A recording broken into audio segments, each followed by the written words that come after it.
အဲ့တော့ဒီနေ့ဒီဇယားလေးကိုဖြည့်ကြည့်မယ်အဲ့တော့ဒီမှာခုဆက်ရထောင်တောင်းသိန်းတန်းဂရီပြီးလို့ရှိရင်10ဂရီရာဂရီထိအောင်ပေးထားတယ်ဟုတ်ပြီအဲ့တော့ဘယ်နဲ့စလဲဆိုတာကိုသူကဖြည့်ခိုင်းတယ်အဲ့တော့ပထမဆုံးပေးထားတယ်တသိန်း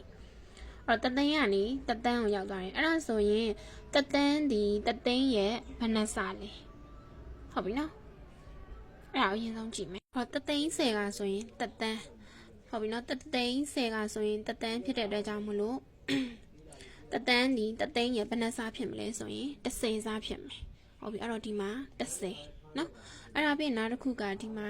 သိန်းပြင်တန်းလာမယ်အဲ့တော့တသန်းကနေတဂရီအဲ့တော့တသန်း10ကဆိုရင်တဂရီနဲ့ညီတဲ့အတွက်ကြောင့်မလို့တဂရီဒီတသန်းရဲ့ဘယ်နှစားဖြစ်မလဲဆိုရင်30စားဟုတ်ပြီနော်အဲ့ဒါကြောင့်မလို့ဒီမှာ30ဆိုတော့30စားဆိုတော့30လို့ရေးမယ်နော်ပြင်နောက်တစ်ခုကဂရီအဲ့တော့ဂရီကနေ10ဂရီဆိုလို့ရှိရင်အဲ့တော့ဒီမှာ1ဂရီ10ကဆိုရင်10ဂရီဖြစ်မယ်လေဟုတ်ပြီနော်အဲ့တော့1ဂရီ10ကဆိုရင်10ဂရီဆိုတော့10ဂရီဒီ1ဂရီရဲ့ဘယ်နှစားပဲတုံးဆိုရင်10စားပဲဟုတ်ပြီနော်အဲ့တော့ဒီမှာလဲ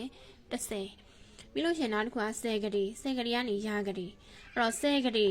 အဲ့တော့10ဂရီဘယ်နှခါဆိုရင်100ဂရီဖြစ်မလဲဟုတ်ပြီနော်အဲ့တော့10ဂရီ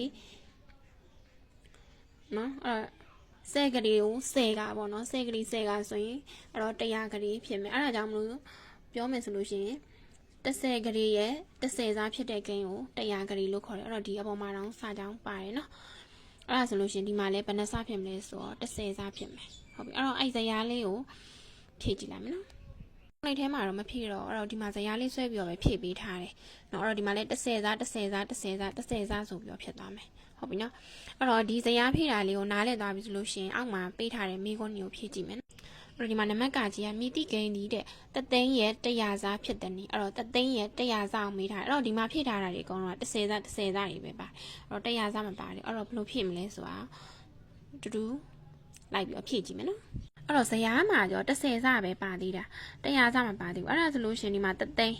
အဲ့တော့တသိန်းရဲ့10စားဆိုရင်တသန်းဖြစ်သွားပြီးတော့အဲ့တော့နောက်ထပ်10စားကိုမှနောက်ထပ်10စားထပ်တိုးလိုက်မှ100စားဖြစ်မှာဟုတ်ပြီနော်အဲ့ဒါဆိုရင်ဒီမှာ10စားနောက်ထပ်10စားနော်10စားရဲ့နောက်ထပ်10စားဆိုတော့မှဒီမှာ100စားဖြစ်မှာဟုတ်ပြီနော်အဲ့တော့100စားဆိုလို့ရှိရင်ဒီကနေပြီးတော့ဒီမှာဒီထိရောက်သွားမယ်အဲ့ဒါဆိုရင်100စား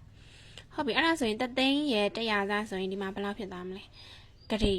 နော်အဲ့ဒါဆိုလို့ရှိရင်တသိန်းရဲ့100စားဆိုလို့ရှိရင်တဂရီဖြစ်သွားမယ်ရမယ်နော်ကျန်တဲ့ဒီခုနှစ်ကမေးခွန်းနေနဲ့ချစ်ကမေးခွန်းတွေကို